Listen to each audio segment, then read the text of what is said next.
Ciao Juventini of the world, my name is Giuseppe, welcome back on the channel. I hope you're all doing well. Quarterfinals of Champions League are over and we can finally focus on Juventus. Not only Juventus with Mercato and so on, but on football, because on Saturday Juventus will play versus Bologna. Pay attention guys, Serie A starts again tomorrow on Friday and will finish on Saturday. No games on Sunday, you will be able to enjoy. What will we speak about in that video? Because the game is on Saturday, it's still far away, looks really far away. We'll speak about two big topics and also of course some Mercato news, some renewal news, but the two main focus are one, the fact that Allegri is really solid in his position. There is a secret pact with Agnelli. There is the trust of the management. Why? We will speak about that. And then the second topic, as you saw on the thumbnail, is Weston McKennie that possibly could be sold. Guys, we will have to speak about that because I'm already telling you since a few days, since a few weeks that I have a strange feeling. Let's see if yes or no that feeling will match the reality. Guys, put a maximum of likes, subscribe to the channel. We start after the intro of Colo 99.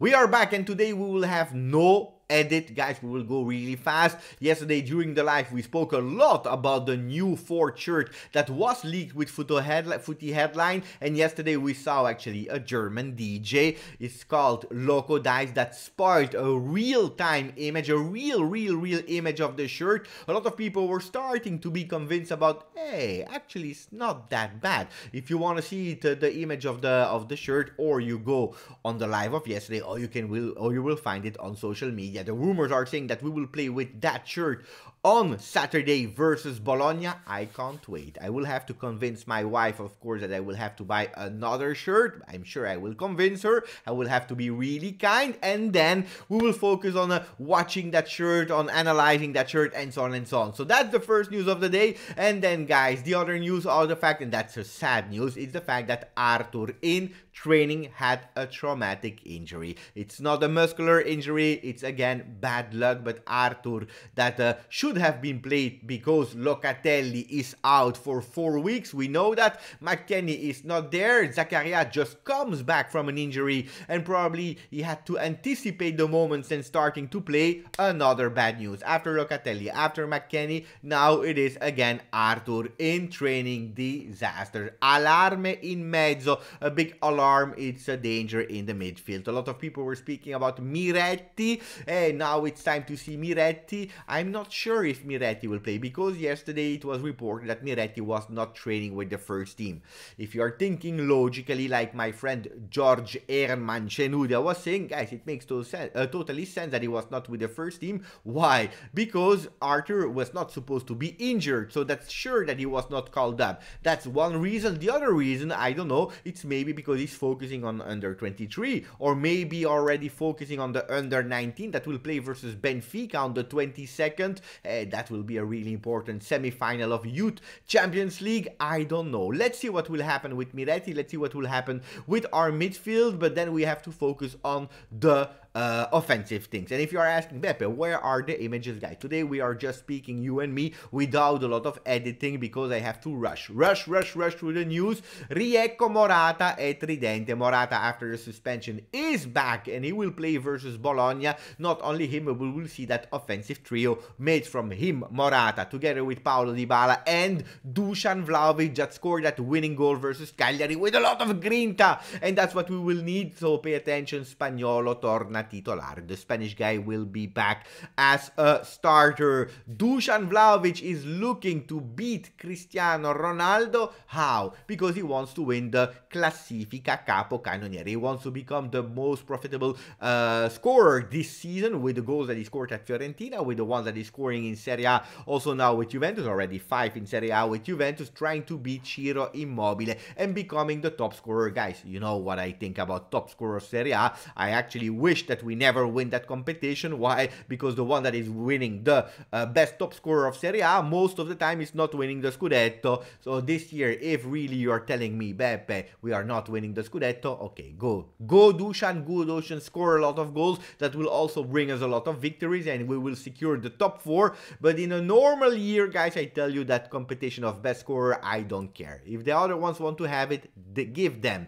We go to the front pages that you will not be able to see, but you can find them online. For example, on Twitter, you go to Pueblo Juve, really nice Spanish reporting site about Juventus, and there they have the front pages. Tutto Sport is saying Patto Secreto, a secret pact, and you see the big faces of Agnelli and Allegri. What is that secret pact? It's the fact that Allegri is not risking for next year. They compared with Guido Vasiago, good friend of the channel, really great top journalist. He explained in an article that yes, it's true that if we are comparing the 2 seasons only with results, we can say that Pirlo had 2 trophies and probably Allegri will be able to win only 1, and he didn't yet because we have to win that semi-final to go into the final and beat or Inter or Milan. Thing that is not sure yet. But why was Pirlo risking and not Allegri? We explained it yesterday during the live,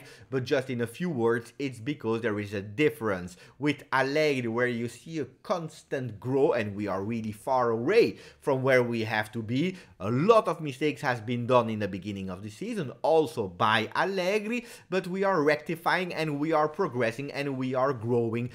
16 games unbeaten was a really beautiful result that showed the unity and the team being unified and together to go toward these objectives of doing better. The compact or the average block of Juventus is going higher. We are seeing some things that we were not able to see in the beginning of the season. That's one reason. So we are seeing and we are trusting Allegri in the medium-long term. Something that we were not able to see with Andrea Pirlo, with some beautiful performances and then followed by really disaster performances. Beautiful performances, disaster. So it was ups and downs, peaks, ups and downs. And we were actually in Champions League thanks to the goals 31 from Cristiano Ronaldo that won that Capocannoniere title, and also thanks to a miracle of Faraoni. Faraoni! Every time that I'm saying Faraoni, I have to scream. I don't know why. So that's the big difference, where Allegri is showing actually some progress and that 4th spot should not be in danger. Let's see what will happen there.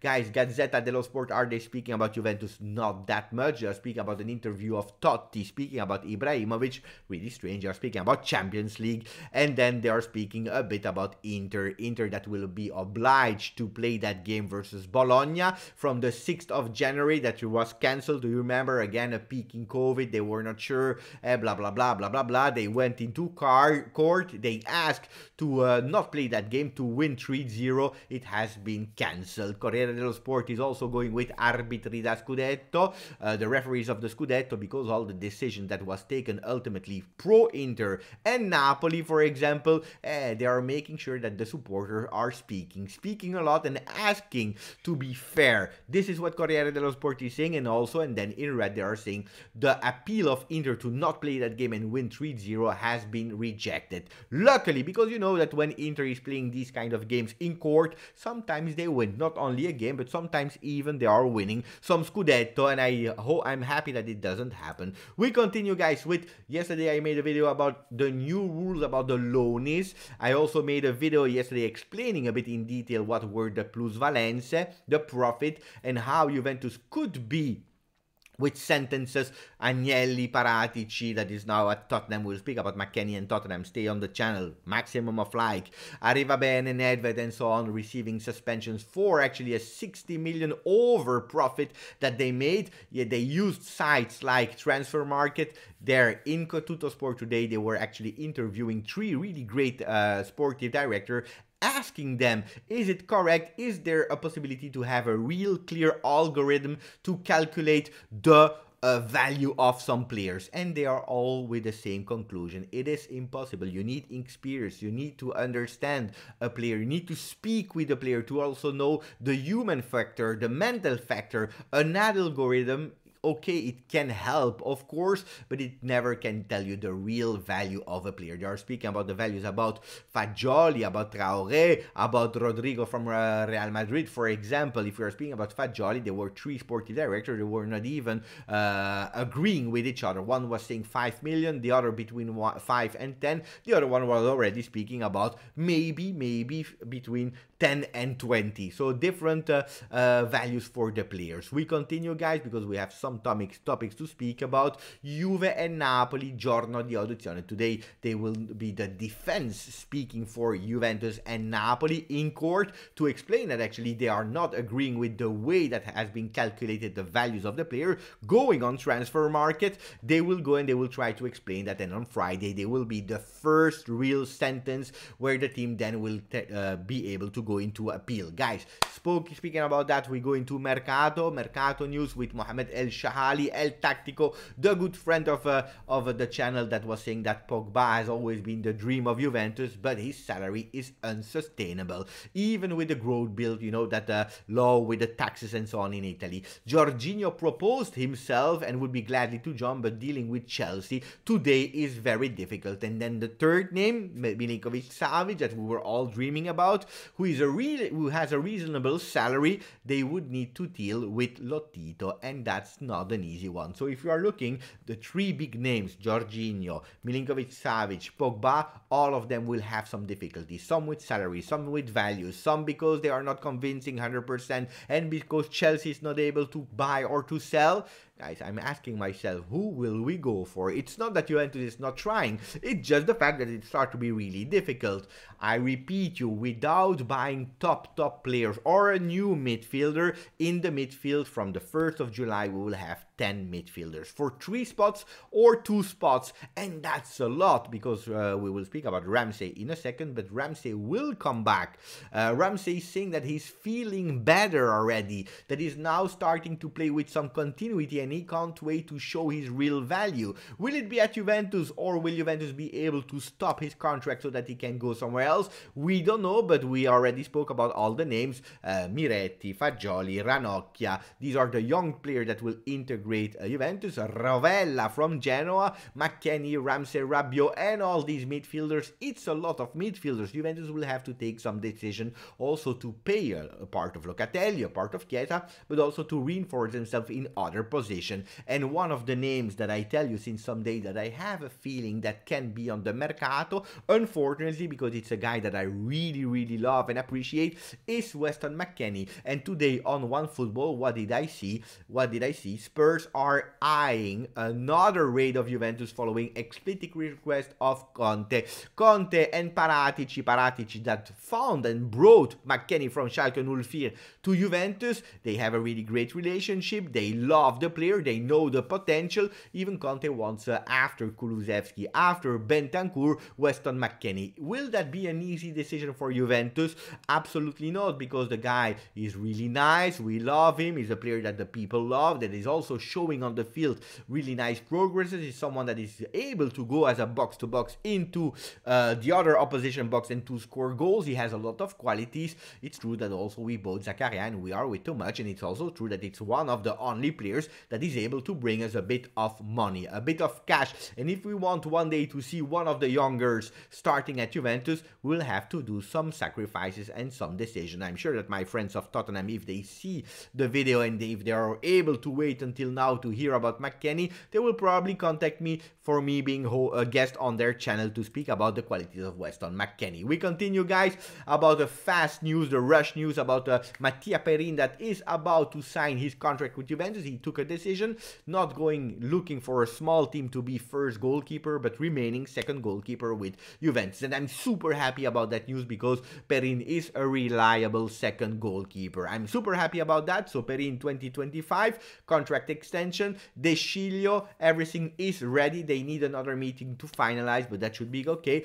Bernardeschi, still no updates. Looks today that is more out than in Juventus. And then Cuadrado, he played 40 official games with Juventus. What does that mean? That he had a clause that from 40 official games with Juventus this season, he would have an extension of 1 more year for 5 million euro. Juventus will start and continue to speak with Cuadrado to lower the 5 million, maybe to go with 3 million for 2 years instead. We will see what will be the answer of Cuadrado, guys. Today, Cuadrado, he should be at Juventus next year, but we cannot guarantee it. And another player that is not 100% sure to remain at Juventus is Alvaro Morata, because Arsenal is really believing on the player. They already tried in the winter. They already are looking for a replacement for Aubameyang, and Morata is on top of their list. They don't even have some problems for paying £25 million or 30 million euro to Atletico Madrid. The same money that Juventus should pay to Atletico Madrid to have Morata. Juventus is not eager and not sure to pay that money. It's too high for Morata.